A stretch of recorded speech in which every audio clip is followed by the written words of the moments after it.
सबसे बड़ा पापी कौन होता है, स्त्री या पुरुष? स्त्री या पुरुष कौन सबसे बड़ा पापी होता है? तोता मैना की कहानी है। मित्रों, दुनिया में सभी लोग हर रोज़ कोई न कोई पाप करते ही हैं, लेकिन वह स्वयं कभी ये नहीं सोचते कि वो पाप ही है। ऐसे में सवाल उठता है कि आखिर इस संसार में सबसे बड़ा पापी कौन है? तो आज हम आपको विस्तार से बताएंगे। नमस्कार दोस्तों, साहिल एजुकेशन पॉइंट में आपका स्वागत है।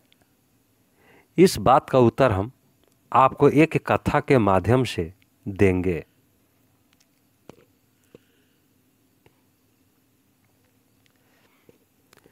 एक बार की बात है, किसी देश में एक राजा रहते थे और उनकी रानी दोनों ही भोलेनाथ के बहुत बड़े भक्त थे।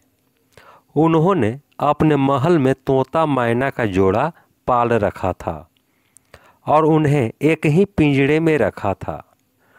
अब ये तो सभी को पता है कि मियाँ बीवी में एक ना एक दिन लड़ाई ज़रूर होती है। तो काफ़ी समय बीत चुका था।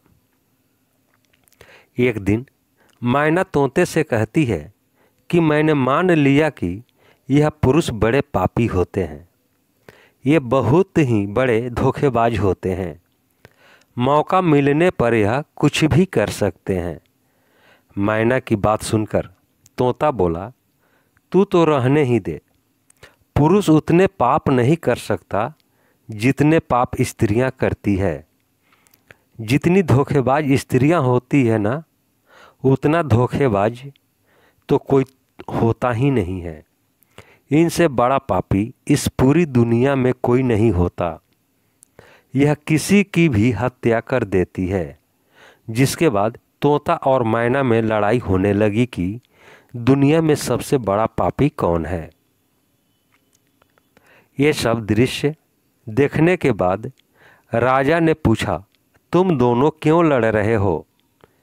किस बात पर तुम दोनों का विवाद कर रहे हो? मैना ने उत्तर देते हुए कहा, यह मान नहीं रहा कि दुनिया में सबसे बड़ा पापी पुरुष होता है। फिर तोते ने कहा, मैं कैसे मान जाऊं, क्योंकि सबसे बड़ी पापी स्त्रियां ही होती है। राजा ने दोनों से कहा, तुम किस कारण से ऐसा कह रहे हो? तब मैना ने उदाहरण देते हुए कहा, एक गांव में एक सेठ जी थे।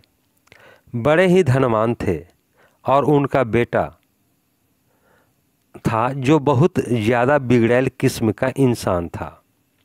सेठ जी का लड़का इतना जुआ खेलता था कि सेठ ये बात सोचते सोचते एक दिन स्वर्ग सिधार गए।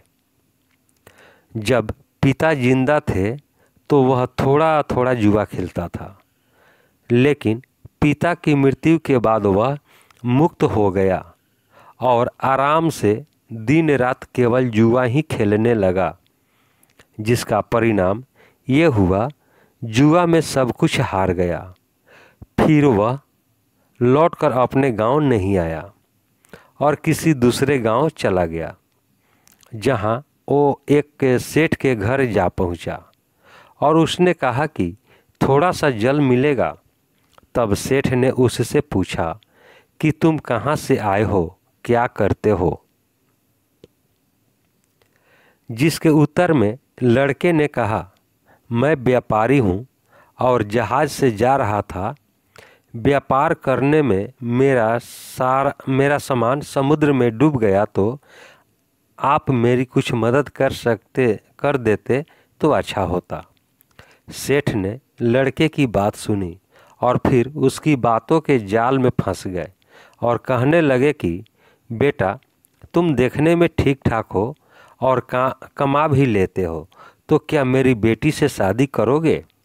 ये बात सुनकर लड़का खुश हो जाता है और शादी के लिए हामी भर देता है। जिसके बाद दोनों का विवाह हो जाता है और सेठ अपनी बेटी को खूब सारा धन देकर विदा कर देता है। अब इस लड़के को तो केवल धन के लिए विवाह करना था, जो वो कर लेता है। विवाह के बाद वो लोग जा रहे थे तो रास्ते में एक जंगल पड़ता है। तब वह लड़का अपनी पत्नी से कहता है कि देखो, हम लोग जंगल से गुजर रहे हैं तो कोई भी चोर तुम्हारे जेवर चुरा सकता है, तो ऐसा करो कि तुम अपने सारे जेवर उतार कर मुझे दे दो। अब उसकी पत्नी ने उस पर भरोसा करके अपने सारे जेवर अपने पति को दे दिए। देती भी कैसे नहीं, क्योंकि वो उसका पति था। जिसके बाद उस लड़के ने अपने पत्नी के जेवर एक कपड़े में रखकर अपनी कमर में बांध लिए। फिर वह सभी एक जगह आराम करने के लिए रुके। तब उस लालची लड़के के साथ आई दासी को उसने मार डाला। उस लालची लड़के ने साथ आई दासी को मार डाला और अपनी पत्नी को कुएं में गिरा दिया कि वह उसमें डूबने से मर जाएगी। वो वहाँ से चला गया, किंतु उसकी पत्नी मरी नहीं और कुएं से बाहर निकलने के लिए आवाज़ लगाती रही। कुएं के पास से एक आदमी गुजर रहा था। तब उसने किसी महिला की आवाज़ सुनी तो उस व्यक्ति ने उस महिला को कुएं से जैसे तैसे करके बाहर निकाला। कुएं से बाहर निकालने के बाद महिला ने अपनी सारी जानकारी उस व्यक्ति को दी, जिस पर उस व्यक्ति ने महिला को उसके पिता के घर पहुंचा दिया। घर पहुंचने के बाद महिला के पिता यानी सेठ जी ने पूछा, क्या हुआ तुम्हारे साथ? अब क्योंकि वो स्त्री पतिव्रता थी, इसलिए उसने अपने पिता से झूठ कहा और बोली, पिताजी, जंगल में कुछ चोरों ने हम पर हमला कर दिया था और दासी को मार दिया। मुझे कुएं में धकेल दिया और पति का कुछ नहीं पता।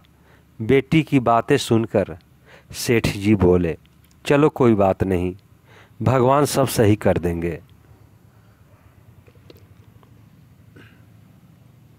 कुछ समय बाद लड़का दोबारा अपने ससुराल पहुंचा और सोचा कि सेठ जी से कहेगा कि आप नाना बनने वाले हैं और इसके बदले में खूब सारा धन मिल जाएगा।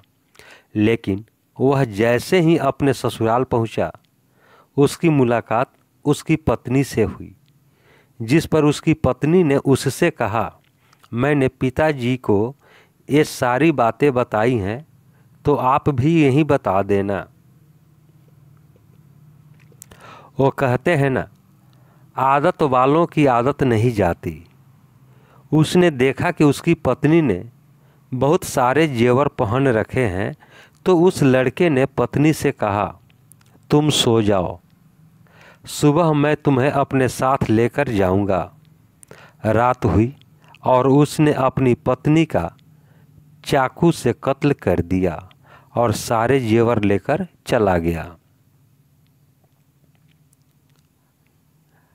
राजा को ये सब कहानी बताने के बाद मैना ने कहा कि इसलिए मैं बोलती थी कि पुरुष दुनिया का सबसे बड़ा पापी इंसान होता है। उसने अपनी पत्नी को मारा और सारा सामान लेकर चला गया। मैना की ये बातें सुनकर तोते ने भी राजा को एक कहानी सुनाई, जिसमें उसने स्त्री के चरित्र को लेकर बात की थी। दोनों की बात सुनने के बाद राजा बोले, इस बात का उत्तर मैं देता हूँ कि कौन सबसे बड़ा पापी है। राजा आगे बताते हैं कि जिस इंसान की सोच उसके स्तर से नीचे गिर जाती है, वह इंसान पापी होता है, फिर वो भला पुरुष हो या स्त्री, क्योंकि इंसान पाप करने से पहले यह नहीं सोचता कि वह स्त्री है या पुरुष, उसे पाप करना चाहिए या नहीं। दोस्तों, अंतिम शब्द है तो मित्रों, आपने जाना कि दुनिया का सबसे बड़ा पापी कौन है? अगर आपके आसपास भी कोई इन्हीं में से एक है तो कमेंट करके ज़रूर बताएं। आज के लिए बस इतना ही। हम उम्मीद करते हैं कि हमारी इस कहानी के ज़रिए आपको कई सवालों के जवाब मिल गए होंगे।